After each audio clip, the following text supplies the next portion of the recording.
ça, il y a un réchauffement des relations avec l'Iran, bien. Il y a un réchauffement des relations avec l'Égypte. Il y a des intérêts d'État russes dans la zone.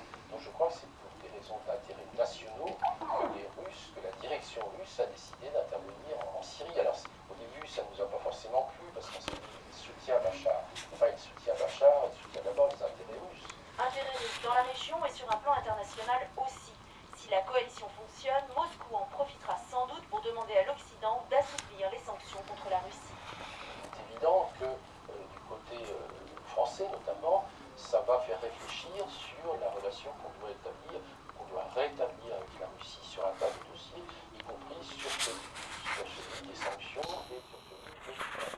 Une coalition qui pourrait aussi bénéficier à Poutine sur un plan intérieur. La population russe, au début, comme l'ont montré les sondages, était opposée à l'intervention en Syrie. Aujourd'hui, la grande alliance contre Daesh pourrait servir à resserrer les rangs.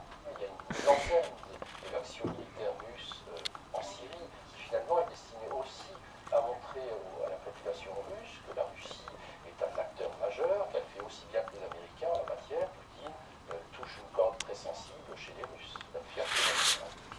Victime collatérale de cette réelle politique en Syrie, la question des droits de l'homme en Russie et la guerre en Ukraine risque de passer au second plan pour les Occidentaux. Et 24 heures à peine après la rencontre entre Angela Merkel et François Hollande, l'Allemagne renforce son engagement militaire auprès de la France. Hier, Berlin validait l'envoi de 650 soldats allemands au Mali pour prêter main forte au contingent français. Aujourd'hui, le gouvernement allemand annonce le déploiement de plusieurs avions de reconnaissance en Syrie. L'éclairage d'Alexandrie. Chose promise, chose due. Cet après-midi à Berlin, les ministres liés aux questions de sécurité se sont réunis. Puis tout est allé très vite, comme la chancelière s'y était engagée hier devant François Hollande. La France nous a demandé de l'aide. Aujourd'hui, nous avons discuté de la façon dont nous pouvions satisfaire cette demande.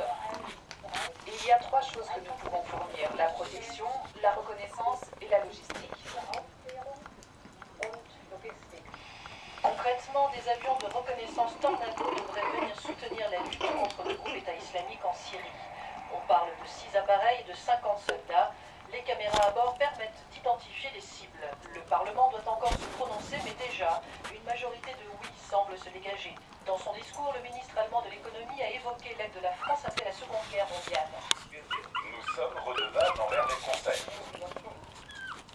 Voilà pourquoi, dans cette situation précise, nous devons leur offrir notre soutien. Selon moi, mesdames et messieurs, il n'y a pas d'alternative. Berlin envisage également une aide à la reconnaissance par satellite ainsi que l'envoi d'un avion ravitailleur et d'un navire de guerre. Une frégate allemande pourrait venir assister le porte-avions Charles de Gaulle déployé dans l'est